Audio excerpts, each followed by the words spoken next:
Living History, World War II stories as told by those who were there.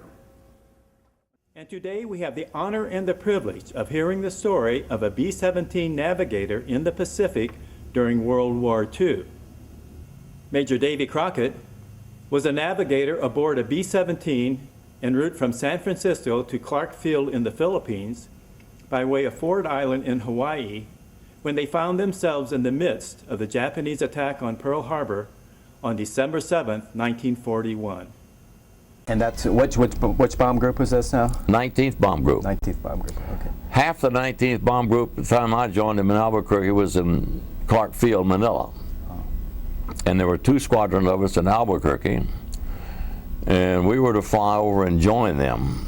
And all of this preparation was going for it. And in May of 41, Major LeMay flew the first B-17 from San Francisco to Hawaii. And I didn't have any experience going out over that ocean until night of December the 6th. Were you a little nervous about that? No. You thought you knew your stuff? I didn't figure, hell, I could do what I did before we got there.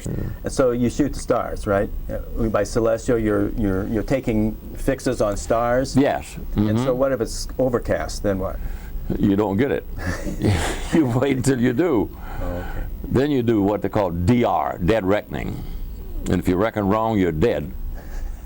Anyway, about 15, 20 minutes out, the guys in the back, the gunners, called up and said, there's an awful lot of airplanes north of us.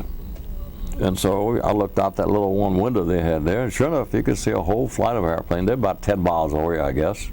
Did you have any ammunition on board? Or? No ammunition aboard. We had too much weight to haul. And the colonel that briefed us told us we would have no ammunition overcoming. We would get ammunition in Oahu, at Hickam. The ammunition would be loaded in the guns, and the gunners would be on alert from there to Clark Field. Now that's the first indication of anything going over. So that's the night of December the 6th. Well, what the hell do I know? I don't know what's going on. And so we saw the Japanese going back, but none of us recognized that airplane, even though all during the summer of 41, we had studied silhouettes every morning at 10 o'clock. Japanese aircraft, Japanese ships, German aircraft, and German ships, getting prepared. And I didn't recognize anything, and no one else did, and we were letting down quite a ways out, going in my ETA so we could get down, saving the gas. And we were down to about 1,500 feet, I guess, and off in front of us there, quite a ways, there was 8 little specks that was showing up. And they got closer and closer, and with airplanes, I didn't recognize it as a zero either, even though I looked at silhouettes for hours. And then the flashes started coming on their wings, and tracers started going by. And there were 8 zeros, and they all fired at us at the same altitude. And as they came around, they were to get on our tail, they rocked that thing up, and there's that big red circle on the wing. And I thought, God, that must be a Navy airplane. I never saw a thing like that before. And then the tracers were behind us, and they didn't stay with us too long, but Cooper, the aircraft commander, put that thing right down on the deck. I mean, he put the nose down, and we got right flat on the water. And they can't dive at you. He knew this, I didn't.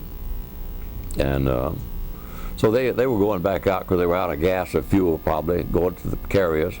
So they left us pretty quick. And then we rounded Diamond Head right on the deck, and man, you never saw such a mess in your life. Smoke, airplanes, tracers coming up to the ground, and tracers coming at you from airplanes. And tried to call tower, approach control, nobody answered. And I can understand why. I'm not going to sit up in that tower and let zeros strafing it. So we crossed Ford Island and couldn't land at Hickam because it's full of burning airplanes. The airplane ahead of us, flown by Tweed Swenson, and they came in and got it, just picked out Hickam Hill and landed. But on the way in, they got shot up by zeros, and just about the time he leveled off, the tail broke off, and he hit the ground, and you probably saw it in the news field of a B-17 with all 4 engines facing upward. We came in and had no place to go, and tracers were coming up from the ground, and I think, well, the Japanese had got number 2 engine, we thought.